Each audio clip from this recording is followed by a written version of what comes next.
This is Nuclear Blaze, a firefighting platform game.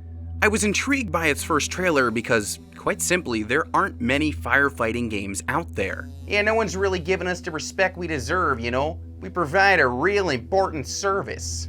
It's true.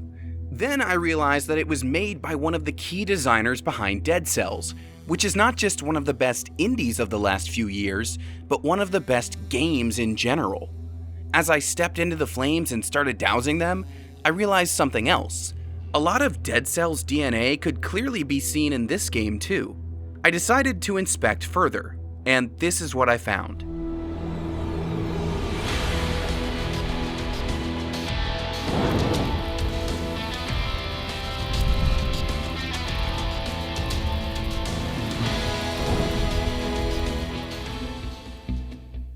This is going to be a spoiler-free video, but I will still give you a quick elevator pitch for Nuclear Blaze. You answer an alarm at a burning building, enter the facility, and go deeper and deeper as you put out its various fires. There are moments that remind me of Remedy's Control, believe it or not, so I will deliberately stop talking about the plot now. As for gameplay, you have your trusty hose of course, but you can also acquire a dodge ability to avoid hazards like falling debris and backdrafts. Touching any of those flaming traps is an instant death, but luckily some levels include an armor pickup that lets you withstand a single hit. Your goal is to clear all the flames from every room and proceed to the next area. Now, with just the premise, you might be wondering why I say that Dead Cells is a clear influence. Well, don't just take it from me. Nuclear Blaze was made by Sebastian Benard, who worked on many a game in his previous position. The most famous one is definitely it's Dead Cells, which is a Roguevania that we made a few years before while I was working at Motion Twin. And at Motion Twin I've been there for 20 years, about 20 years, and we were making web games mostly. And we decided to switch to PC and to make this kind of crazy Roguevania thing, which actually became a success, which is kind of cool. Given that long history of developing games, it's probably no surprise that Sebastien has participated in Ludum Dare, a massive game jam that's been happening for nearly 20 years now.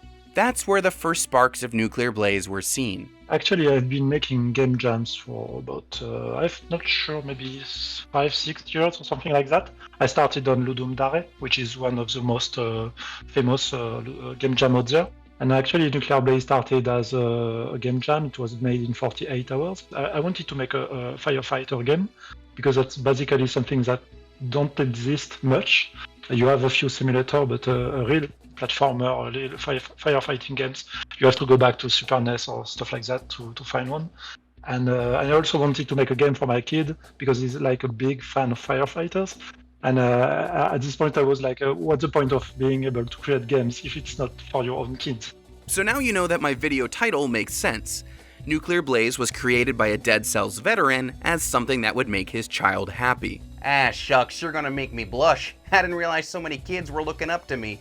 But how exactly did concepts from Dead Cells make their way into this very different game? I spotted a lot of visual similarities while playing, most notably in the particle effects. Nuclear Blaze might be a pixel art game, but elements like fire, water, and electricity look, well, shockingly good. And now you're gonna make me laugh. That was a good one. Sebastien's history, particularly with Dead Cells, is why these effects look so good. I was also in charge of every particle effect, or everything which is like blood, fire, or whatever, weapon effects, stuff like that. So that's something I really like to do, you know, tweaking particles and making things explode on screen. It shows. The way the red and purple flames dance on screen is mesmerizing. You know, not in a pyro kind of way, but in a way that's very technically impressive. Thankfully, a dodge move can be used to roll away when the flames get too close. It's in these moments that we start to see some of the big differences from Dead Cells. That game is usually called fast and fluid, because you can jump, slide, and slam all around the map quite rapidly. Enemies won't even damage you unless they're actually attacking, so you can reposition yourself all around them without much threat. The same cannot be said for Nuclear Blaze. Your movement is slower and much more deliberate. You have to commit to your dodge rolls because there's no canceling once you're in motion. on Dead Sets, we decided really early on to not have too many traps or to not have. We have spikes, but it's not super important in the gameplay. In this game, it's super important because if you get hit by fire, you just die. It's a little bit punishing, but that also means that you have to be able to position yourself and to understand where is the dangerous zone and where it's safe. So it actually led to lots of small design decisions to make the controls a little bit slower. Between the action, the particle effects, and the various challenges in the game, I thought Nuclear Blaze did a very solid job of including all aspects of what firefighting might entail. Falling debris, backdrafts, suppressing the growing flames, these all seemed like no-brainers to me. So I was surprised to learn that conceiving them was actually fairly difficult on Sebastian's end. Many of the core ideas came from other people's suggestions. The very first core ideas were taken from, I think it was German videos from firefighters, because for some reason German people are actually like, you have lots of educational video for firefighters. One idea that was completely random was the use of electricity. It feels like it's an obvious thing, but I didn't think about it at all at the beginning. And actually, a friend of mine told me that my water refilling effect, it was different by this time, but it looked like lightning. He told me, oh, that's really weird because you are a firefighter. You definitely don't want to touch electricity. And at this point, I was like, okay, electricity. I didn't think about that. Let's make electric areas and stuff like that you can turn off. So all the ideas they came. It's in a very slow pace for me. Usually, I have most of my ideas at the beginning, and in this one, actually, I happen to have the ideas during the process of the development, which is not comfortable at all because you always feel like you're struggling to find new interesting situations. That friend provided some ideas for Nuclear Blaze, and so did Sebastian's own child. In fact, his kid first suggested that cats should be in the game. And again, rescuing cats seems like a shoo-in for a firefighting game. Classic stuff. I just pulled 2 calicos out of a tree the other week. And it's Sebastian's actual cat, who made a brief cameo during our interview, that inspired the multiple cats you rescue in Nuclear Blaze. Actually, the first model and the way it works, it's actually inspired a lot by my own cat. Because he has a very weird walk movement, so it's actually the same one as in the game. But the cat idea came from my kid. Sebastian's kid didn't just provide ideas for the game, he's also the target audience for its kid mode. It's completely separate from the main game, and it's solely focused on rescuing cats across a unique set of levels, like a castle and a construction site. To make it kid-friendly, these levels essentially play themselves. Our firefighter can move and spray water, but all jumps and climbing are automatic, and the hose auto-targets all of the flames, which would normally kill you in one hit in the regular game, but are totally harmless here. All of those changes are for a very good reason. I wanted my game to be playable in some way for my kid. He's 3 years old, so it's very young. He doesn't, he hasn't played any game ever, like literally. If I can get rid of a key on your controller, I just automate things, and that's how I designed it. Basically, the question is, how can you make a platformer for 3 years? Kids aren't the only ones who can have a better experience with Nuclear Blaze, though. From the very start of the game, you can tweak a number of accessibility settings to make things easier if that's what you need. This again harkens back to Dead Cells. There's no easy mode in that game per se, but recent updates allow you to ease the difficulty with special perks called aspects. Accessibility is carried out across both games. I didn't implement the easy mode on the Dead Cells, but it was like maybe a day one topic in this game, so I definitely understand why they did that.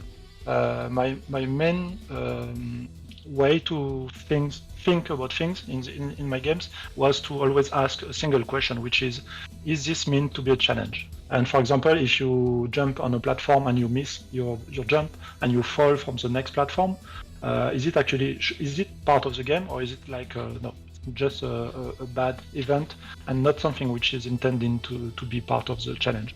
And most of the time it was no. And this kind of question, is it meant to be a challenge? It's always what drives me. Furthermore, both games incorporate a large amount of player feedback. I won't share it here in the interest of privacy, but Nuclear Blaze's Discord is full of comments from players about elements that could be improved or need fixing. Dead Cells has gone through similar iterations, with numerous updates that were once community suggestions now turned into fully formed parts of the game. For Sebastien, it was a vital lesson to carry over into Nuclear Blaze. Most people actually are on point. Maybe sometimes they have bad ways to express that. Maybe they are just super angry and they are explaining things in a very bad way. But usually there is a reason behind that. There is something which actually leads to this person saying that this thing in the game doesn't work for some reason, is off for some reason. And it's always, pretty much always, super interesting. It's your decision as a game designer to say, okay, I see the issue here, I think it's a valid point, and I decide or I refuse to modify that and to take care. But you have to understand that there's pretty much always a good reason behind this feedback. So it's clear that the DNA of Dead Cells runs through Nuclear Blaze, not just in a visual or gameplay sense, but behind the scenes in the way it was actually developed. Just as influential was Sebastien's own kid, whose love of firefighters sparked the desire to develop the game in the first place. He provided gameplay ideas and wound up being the target audience for Kid Mode. Not bad for a 3-year-old. All of this comes together in an enjoyable, well-challenging game that stands out as one of the rare platforming, firefighting adventures you'll find out there. It makes me excited for whatever Sebastien is working on next, and you bet he has some things in mind. I am preparing for much larger things. I have much bigger plans for the future. You always gotta stay one step ahead. That's why I pop a few Tums before I fire up my barbecue. And if you want to fire up a fun pixel art game for an evening, I recommend Nuclear Blaze. Dead Cells fans, and even any young kids they might have, can all give it a go.